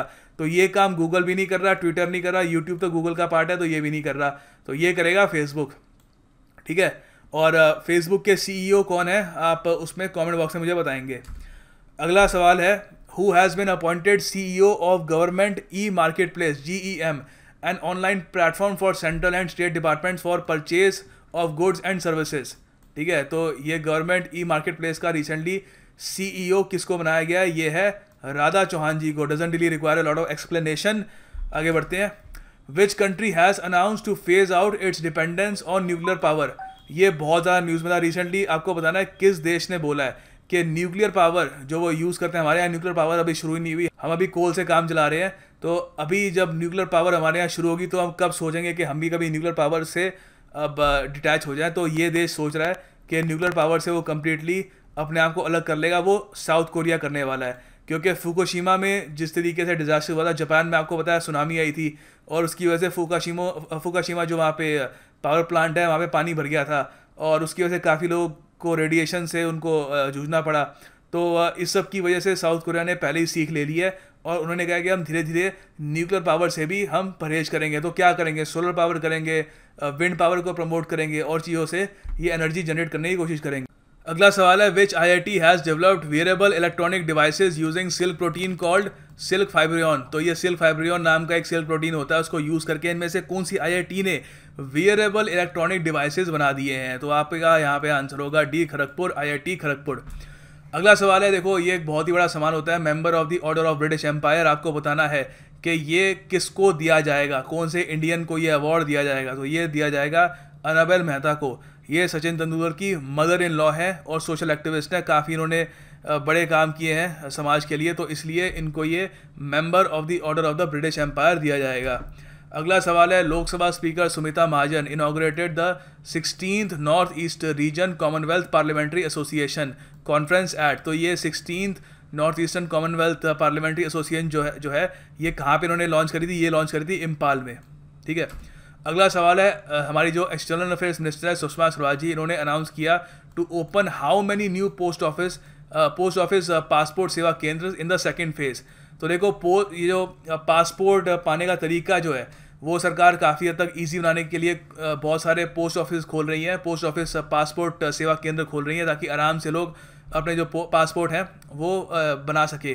तो इसके लिए जो सेकंड फेज़ है इसमें 149 ऐसे केंद्र खोले जाएंगे और पहला जो फेज़ था इसका फेज़ 1 था, उसमें ये 86 खोले गए थे।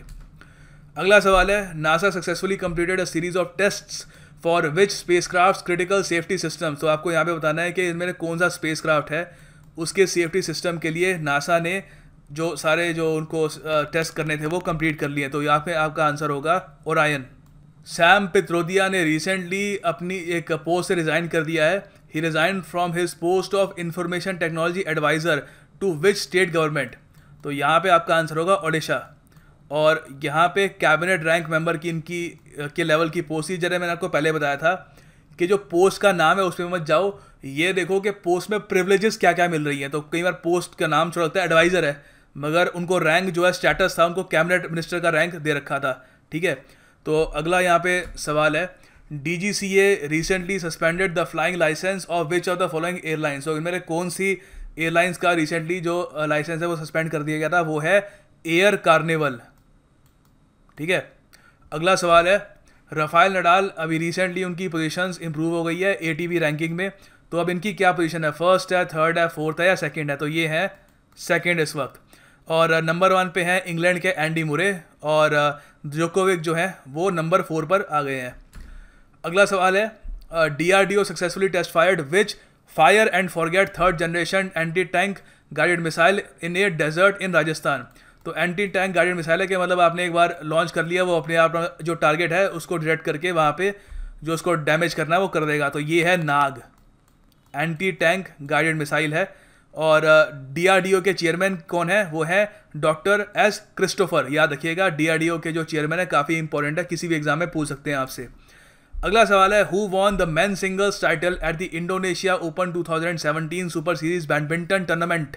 तो यहाँ पे आपका आंसर होगा किदम्बी श्रीकांत, ठीक है, बी, किदम्बी श्रीकांत है। वुमेन सिंगल्स जीता है जापान की सायोको साटो, वो इतना पूछेंगे नहीं आपसे, मेन इंडियन ने जीता यहाँ पे, तो इसलिए आपसे पूछ रहे हैं, तो याद रखिएगा किदम्बी श्रीकांत ने जीता है। अब देखो ये बहुत ज़्यादा इंपॉर्टेंट क्वेश्चन है जियो पॉलिटिक्स से रिलेटेड। आपको ये तो पता है कि चाइना और ताइवान के बीच में छोटा सा प्रॉब्लम है, छोटी प्रॉब्लम तो नहीं है, बहुत बड़ी प्रॉब्लम है। ताइवान कहता है कि वो असली चाइना है, और चाइना जो हम पीपल्स रिपब्लिक ऑफ चाइना जिसको कहते हैं, वो कहता है कि वो असली चाइना है, और वो ताइवान को कहता है कि वो इसका पार्ट है। अब ताइवान कहता है कि ऐसा नहीं है, we are an independent country, और कई देश हैं जो ताइवान को एक इंडिपेंडेंट कंट्री वो मानते भी हैं। यूनाइटेड स्टेट्स उनमें से नहीं है, यूनाइटेड स्टेट्स ताइवान को नहीं मानता, ये मानता है कि चाइना ही अकेला चाइना है दुनिया में, और ताइवान की जो ऑफिशियल उनके कोई डिप्लोमेटिक रिलेशन नहीं है। कुछ चुनिंदा देश ही बचे थे जो ताइवान के साथ जिनके ऑफिशियल डिप्लोमेटिक रिलेशन से मतलब वो ताइवान का जो वजूद है एज एन इंडिपेंडेंट कंट्री उसको वो मानते थे। तो आपको बताना है उनमें से वो कौन था, और रिसेंटली उसने ताइवान के साथ जो सारे रिलेशन है उसने तोड़ दिए ताकि चाइना उनको कुछ डेवलपमेंट के लिए असिस्टेंस दे। तो ये किया है पनामा ने, ठीक है।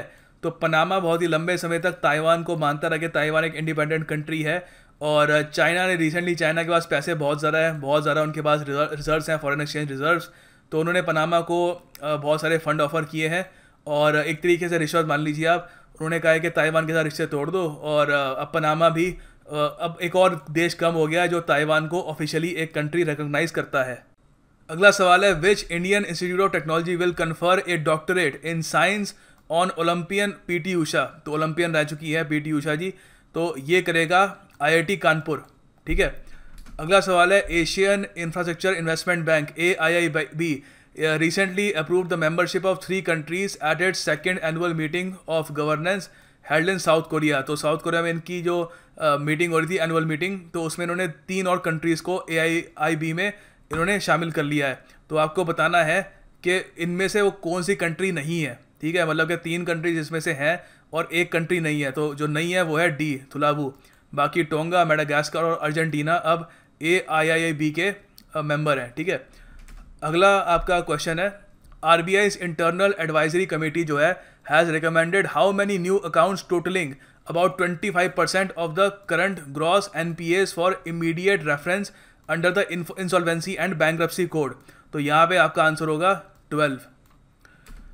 अगला क्वेश्चन है, NITI Aayog short listed how many states under its 7 programme. तो नीति आयोग का एक 7 प्रोग्राम है, आपको बताना है उसके अंडर हाउ मेनी स्टेट्स को शॉर्टलिस्ट किया है for developing into role model states in health, education and और बाकी सेक्टर्स के लिए भी। तो इसके लिए किया है 5 स्टेट्स को। 5 स्टेट्स कौन कौन सी है? देखो, हेल्थ के लिए किया है उत्तर प्रदेश, बिहार, आसाम, कर्नाटक और गुजरात को। एजुकेशन के लिए किया है मध्य प्रदेश, उड़ीसा, छत्तीसगढ़, झारखंड और आंध्र प्रदेश को। और साथ इसकी जो ये एक्रोनिम है, इसकी फुल फॉर्म भी आपसे पूछ सकते हैं एग्जाम में, ये है sustainable action for transforming human capital. इसके बारे में मैंने पिछली वीडियो में भी बात की थी, याद रख लेना इसको। अगला सवाल है, देखो, मार्स ऑर्बिटर मिशन, इसने 1000 दिन कंप्लीट कर दिए हैं मार्शियन ऑर्बिट में। आपको ये बताना है कि इसको वैसे ओरिजिनली कितने दिनों के लिए डिज़ाइन किया था। अभी इसने एक्सेप्शनली वेल परफॉर्मेंस करी है, मगर इनिशियली जब इसरो ने इसको डिज़ाइन किया था तब इन्होंने क्या सोचा था कि कितना दिन तक ये चल जाएगा वहाँ पर। तो ओरिजिनली उन्होंने सोचा था कि 180 दिन तक चलेगा, मगर कमाल की परफॉर्मेंस दिखाई है MOM ने। अभी 1000 दिन कंप्लीट हो चुके हैं इसको, और MOM ने 388 बार इसने ऑर्बिट किया है मार्स को। अगला यहाँ पे सवाल है, competition commission of India CCI recently इन्होंने इम्पोज करी है पेनल्टी ऑफ 87 करोड़ किसके ऊपर? ये किया है हुंडई मोटर इंडिया के ऊपर। अगला सवाल है, which of the following recently launched a bill book software to assist small and medium enterprises in the country. तो एक बिल बुक सॉफ्टवेयर बनाया किसने अभी इंट्रोड्यूस किया है स्मॉल और मीडियम बिजनेसेस को इंडिया में हेल्प करने के लिए? ये किया है cleartax.in ने। अगला सवाल है, energy efficiency service limited ESSL, ये काफ़ी न्यूज़ में रहती है, is going to raise how much amount through corporate bonds to retrofit conventional appliances in the next few months. तो ये करेंगे 1000 करोड़ करेंगे, ठीक है। इतना इन्होंने अमाउंट ये बताया है through corporate bonds to retrofit conventional appliances in the in the next few months. तो रेट्रोफिट मतलब कोई चीज़ इंप्रूव करना, तो उसके लिए इन्होंने कॉर्पोरेट बॉन्ड्स इंट्रोड्यूस किए हैं, इसमें लोग निवेश करेंगे 1000 करोड़ के ये corporate bonds. United Nations general assembly ने अप्रूव कर दिया है कि एक नया ऑफिस एस्टैब्लिश करो, इनमें से किस टॉपिक के ऊपर? तो यहाँ पे आपका आंसर होगा काउंटर टेररिज्म के ऊपर। और 193 जो मेंबर हैं जनरल असेंबली के, उन्होंने इसको अप्रूवल दे दी है, ठीक है। अगला सवाल है, India recently ratified United Nations TIR transports international routiers, ये काफ़ी इंपॉर्टेंट है कन्वेंशन। तो आपको बताना है how many countries have ratified it thus far, India के सिवाय। इंडिया ने तो कर ली, इंडिया के अलावा तो 70 और कंट्रीज ने कर दिया। टोटल कितनी हो गई? 71 इंडिया को मिलाकर, ठीक है। तो इससे इंडिया उम्मीद कर रहा है कि एक और ज़्यादा जो पोर्ट्स हैं हमारे, वो एक काफ़ी और एक्टिव हो जाएंगे, वहाँ पे और ट्रैफिक आएगा, बिजनेस बढ़ेगा वहाँ पे। तो एक तरीके से इंडिया ने अपनी बेनिफिट के लिए ये इसको रेटिफाई किया है। अगला सवाल है, इनमें से किस कंट्री ने लॉन्च करी है its first X ray space telescope to observe black holes, pulsars और गामा रे बर्स्ट्स? तो देखो, ब्लैक होल्स को ऑब्जर्व करने के लिए, पल्सर्स को ऑब्जर्व करने के लिए और गामा रे जो बर्स्ट होती हैं वो करने के, उसको ऑब्जर्व करने के लिए चाइना ने ये काम किया है। चाइना बहुत ज़्यादातर जो आपके क्वेश्चन होंगे इसमें चाइना ही छाया होगा आजकल। तो इसके लिए एक लॉन्ग मार्क B4, वेरी इतना इंपॉर्टेंट नहीं है, नाम याद रखना इतना इंपॉर्टेंट नहीं है। तो मेन यही याद रखना कि चाइना ने इसको लॉन्च किया है और ये hard x-ray modulation transport telescope इसका नाम है, ठीक है। अगला सवाल है, which state launched Anuyatra campaign for the differently abled? तो ये किया है केरला ने, ठीक है, अनुयात्रा फॉर, ठीक है। तो इसमें देखो 23 डिफरेंटली एबल्ड चिल्ड्रन हैं जिनको स्पेशल ट्रेनिंग दी गई थी in magic, were declared as ambassadors. ये इसका जो 23 जो बच्चे हैं उनको इसका एम्बेसडर भी बना दिया गया है, जो जादू कर सकते हैं, जो ऑफ कोर्स डिफरेंटली एबल्ड भी हैं। अगला यहाँ पे सवाल है, who has become the first Indian to be honoured with prestigious 2017 sickle cell advocate of the year, ठीक है, बाय सिकल सेल 101। तो ये किया है, ये अवार्ड मिला है डॉक्टर सुदम काटे को। अगला सवाल है, government has recently increase the minimum support price MSP। एक जब भी करती है बहुत इंपॉर्टेंट है ये, तो क्या बताऊँ, मैं बता नहीं सकता कितना इंपॉर्टेंट है ये। For 2017-18 crop year for the following crops except, तो इसमें कौन सी क्रॉप का जो है MSP इंक्रीज नहीं किया? वो राइस का नहीं किया, बाकी सबका कर दिया है, ठीक है। अगला सवाल है, India energy exchange IEX has filed draft papers with SEBI to float and initial public offering. तो एक IPO निकालने वाला है इंडिया एनर्जी एक्सचेंज। तो आपको बताना है कि ये इशू है, इसको मैनेज कौन करेगा? तो ये करेगा यहाँ पे कोटक महिंद्रा कैपिटल करेगा, एक्सिस कैपिटल करेगा या IIFL होल्डिंग्स करेगा। तो ये सारे के सारे करेंगे इसको। तो इस इशू को ये सब लोग मैनेज करेंगे। इनिशियल पब्लिक ऑफरिंग है और ज़रा फंड जनरेट करने के लिए। अगला सवाल है, how many Indian firms were named in the top 100 of Nikkei Asian Reviews Asia 300 companies list? तो देखो, ये इंडिया की टोटल 20 आई हैं, ठीक है। और इसमें नंबर 1 पे रही है ताइवान की लार्गन प्रिसिशन।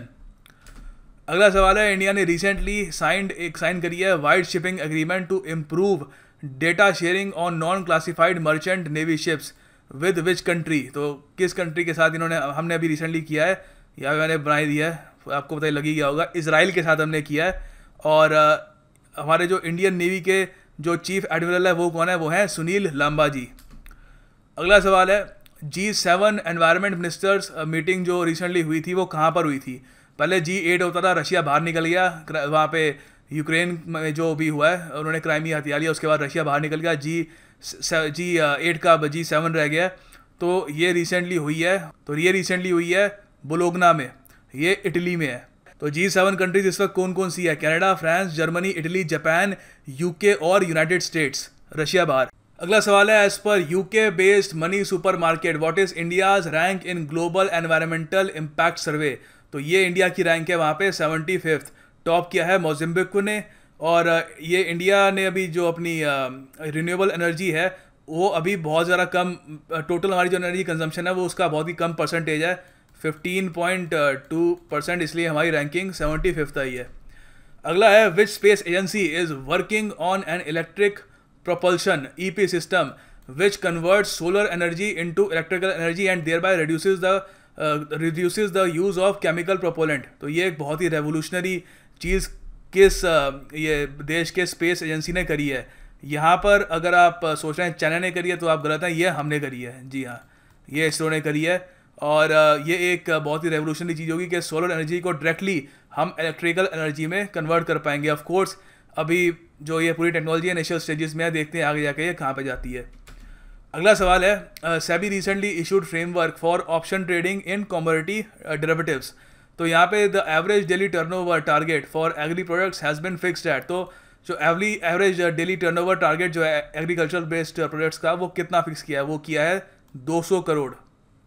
ठीक है, तो ये सेबी के फ्रेमवर्क के अंडर इसको बनाया गया है। और बाकी कमोडिटीज़ के लिए कितना होगा आप सोच, चलो एग्री के लिए तो 200 करोड़ हो गया, बाकी कमोडिटीज़ के लिए 1000 करोड़। और सेबी के चेयरमैन कौन है, वो है अजय त्यागी जी। अगला सवाल है NASA recorded May as the second warmest month in the modern record keeping the average global temperatures at. तो यहाँ पे इन्होंने किया है 137 ईयर्स। और मई 2016 को हॉटेस्ट ईयर इससे पहले बताया गया था। और ये बस यार that's pretty much all you need to no.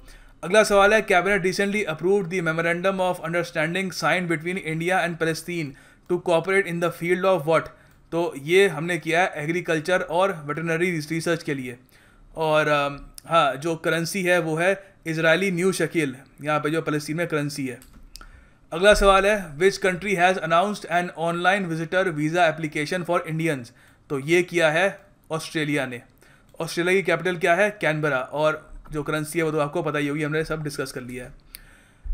106 पे आ गए हम, वाह lot of questions. bankbazaar.com recently इन्होंने ऑपरेशन शुरू कर दिए हैं, कहाँ पर, ये शुरू कर दिए इन्होंने मलेशिया में, bankbazaar.com। और यहाँ पे जो CEO और को फाउंडर है वो हैं अदिल शेट्टी bankbazaar.com के। अगला सवाल है which are the two terms that have been added in Indian. अगला सवाल है which are the two teams that have been added in Indian super league. 2 नई टीमें ऐड कर दी गई है इंडियन सुपर लीग में।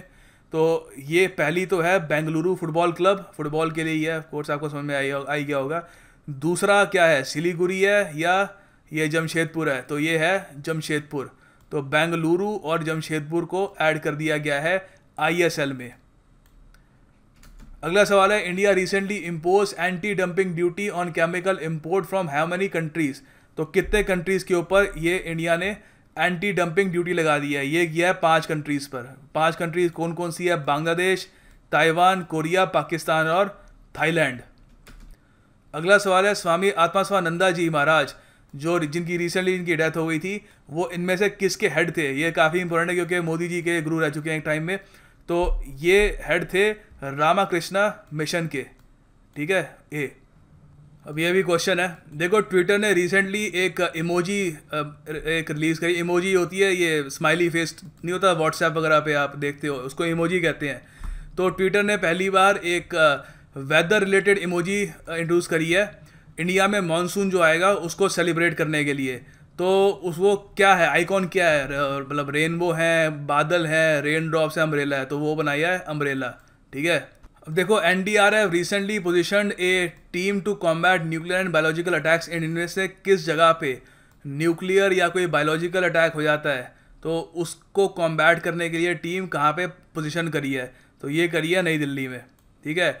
NDRF की फुल फॉर्म क्या होती है, नेशनल डिजास्टर रिस्पॉन्स टीम, ये तो पता ही होगा आपको। खैर अगला सवाल है India recently opened a dedicated air freight corridor service in which of the following country. तो ये करा है अफगानिस्तान में, ठीक है। इसको वहाँ के जो प्रेसिडेंट है डॉक्टर अशरफ गनी, उन्होंने इसको शुरू किया था। और करेंसी जो है अफगान की वो क्या है, आप कमेंट बॉक्स में मुझे बताओगे। अगला सवाल है which of the following projects recently marked its completion after getting permission from centre to close the gates. तो ये कौन सा प्रोजेक्ट था, ये था सरदार सरोवर डैम। ये काफ़ी इंपॉर्टेंट क्वेश्चन है, आपको बताना है कौन पहले क्रिकेटर बने जिन्होंने सबसे ज़्यादा, मतलब who became the fastest cricketer to score 8000 run in ODI, सबसे ज़्यादा जल्दी से जिन्होंने 8000 रन स्कोर किए हैं। तो ये किए हैं विराट कोहली ने, ठीक है। और Yuvraj Singh 5th Indian player बन गए हैं रिसेंटली जिन्होंने 300 वनडे इंटरनेशनल खेल चुके हैं इंडिया के लिए वो, ठीक है। अगला सवाल है when is ASEAN dinghy day observe every single year? तो हर साल आसियान का जो डेंगी डे है उसको कब ऑब्जर्व करते हैं? वो है 15 जून। और इस बार जो सेलिब्रेट किया था उसका थीम था यूनाइटेड फाइट अगेंस्ट डेंगी। अगला सवाल है, what is the name of the Indian girl who won the Diana legacy award for her crusade for better education for under privilege children? तो एक लड़की है, इसने काफ़ी काम किया है कि जो गरीब घर के जो बच्चे हैं उनकी एजुकेशन उनको मिल पाए। तो ये सी जो ऑप्शन हमारा यहाँ पर निखाया शमशेर, इनको ये अवार्ड दिया गया है। अगला सवाल है, which country recently ratified the automatic exchange of financial account information with India? तो ये स्विट्ज़रलैंड ने किया है, ये काले धन से रिलेटेड है। तो इससे ये होगा कि जो काला धन जिनका वहाँ पे स्विस बैंक्स में डिपॉजिट है उनकी जो लिस्ट है वो इंडिया को मिल जाएगी। और अभी खैर वापस पैसे लाना तो बहुत ज़्यादा दूर है। अभी स्विट्ज़रलैंड की जो सरकार उन्होंने यही कहा है कि इंडिया के जो लोग हैं उनके अकाउंट्स ऑलरेडी उतने हैं नहीं जितने लोग सोच रहे हैं। सो ये काफ़ी इंटरेस्टिंग हुआ कि आगे जाके इससे क्या नई न्यूज़ निकलती है। अगला सवाल है, when was international day for the elimination of sexual violence in conflict observed every year? ठीक है, तो आपको यहाँ पे सही आंसर देना है जून 19। अब ये इतना ज़्यादा क्यों इसको ऑब्जर्व कर रहे हैं और ये रिसेंटली न्यूज़ में क्यों था? आपको पता है सीरिया में कॉन्फ्लिक्ट चल रही है, तो वहाँ पे सबसे ज़्यादा जो शिकार होते हैं वो वुमेन एंड चिल्ड्रन ही होते हैं। तो यही जो वहाँ पे उस वक्त वायलेंस वगैरह ना हो उन पर, वुमेन पे इन पर्टिकुलर, उसके लिए ऑब्जर्व किया जाता है। और जो थीम था इस बार वो था preventing sexual violence crimes through justice and deterrence. अगला सवाल है, पीएन भगवती रिसेंटली जिनकी मौत हो गई थी, जो गुजर गए थे, वो क्या थे? वो सोशल एक्टिविस्ट थे, जज थे, आरटीआई एक्टिविस्ट थे या जर्नलिस्ट थे? वो जज थे, वो former chief justice of India थे। ठीक है, और इन्होंने कॉन्सेप्ट जो है पीआईएल का, पब्लिक इंटरेस्ट लिटिगेशन का, जो आजकल हर कोई फाइल करता है, इन्होंने ही वो इंट्रोड्यूस किया था। रेवोल्यूशनरी आइडिया था, याद रखिएगा इनके बारे में, पीएन भगवती जी। अगला सवाल है, एमके ग्लोबल फाइनेंशियल सर्विसेज, इन्होंने अनाउंस किया रिसेंटली कि इन्होंने एक एग्रीमेंट साइन कर लिया है, इनमें से किस इक्विटी रिसर्च के साथ? तो यहाँ पे आपका सही आंसर होगा डीबीएस विकर सिक्योरिटी, ये सिंगापुर की है। अगला सवाल है, the initial science targets of the most powerful telescope JWST has been revealed. तो सबसे जो पावरफुल जो टेलीस्कोप है अब तक का, उसका जो टारगेट्स है वो रिवील कर दिए गए हैं। तो द जेम्स वेब टेलीस्कोप है ये, इसका JWST है, जेम्स वेब स्पेस टेलीस्कोप। ठीक है, तो इसको किस एजेंसी ने बनाया है? तो यहाँ पे आपके ऑप्शन है नासा, ESA, CSA। तो यहाँ पे आपका आंसर होगा ऑल दी अबव, सब लोगों ने ये मिल के बनाया है। और ये बेसिकली हबल स्पेस टेलीस्कोप है, उसको रिप्लेस करेगा। अगला सवाल है, हु ऑथर्ड द बुक युग पुरुष भारत रत्न अटल जी? तो ये किया है रमेश पोखरियाल ने। ठीक है, अगला सवाल है, Verizon has completed the acquisition of Yahoo core business recently. तो वेरिजोन एक कंपनी है, इन्होंने रिसेंटली याहू को एक्वायर कर लिया है। याहू का बिजनेस बहुत ख़राब चला था, लॉस में चला था याहू, क्योंकि गूगल ने सारा बिजनेस खा लिया था याहू का। तो द रिमाइंडर ऑफ याहू, जो बच गया है, याहू का कोर बिजनेस और वेरिजोन ने ले लिया। याहू का जो बचा हुआ जो भी चीज़ें थी, which has not been acquired is now being traded in the markets under the name of, ये अब ट्रेड कर रहे हैं अल्टावा के नाम से। जो मेन कोर बिजनेस तो जो था वो तो वेरिजोन ने ले लिया, बाकी जो चीज़ें कुछ बची हुई थी उनके बिजनेस से रिलेटेड अब अल्टावा के नाम से ये बेच रहे हैं। ठीक है, अगला सवाल है, which Indian film has been short listed to compete for top honours at Shanghai international film festival? ये है सुल्तान। ठीक है, सुल्तान को ये यहाँ पे शॉर्टलिस्ट किया है। अगला सवाल है, हेलमुट कोल जो है, जिनकी रिसेंटली मौत हो गई थी, ये कहाँ के थे? ये थे जर्मनी के। ये जर्मनी के चांसलर थे फ्रॉम 1982 टू 1998। इस वक्त जो जर्मनी के चांसलर हैं वो कौन है? आप नीचे कमेंट बॉक्स में मुझे बताएंगे। लेडी है। ठीक है, इजी सा क्वेश्चन है, बताना इसके बारे में। अगला सवाल है, with which country did India recently enter into an agreement to establish 9 billion in concessional credit and 1 billion in ODA for infrastructure development projects? तो ये किया है साउथ कोरिया के साथ इंडिया ने।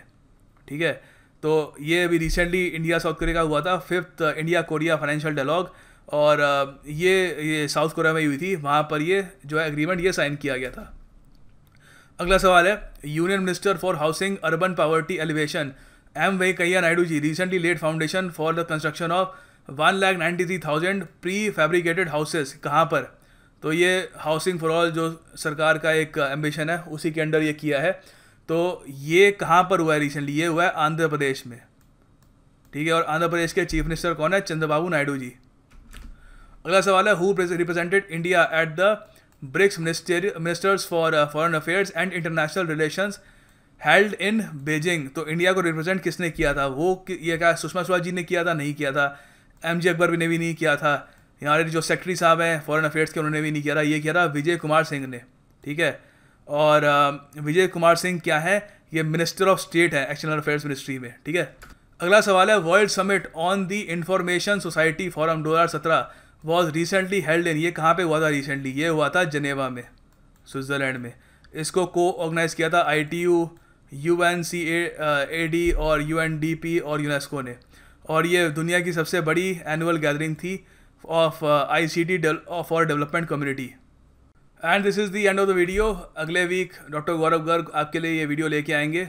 Thank you everyone for your support, and I will see you soon with different types of videos.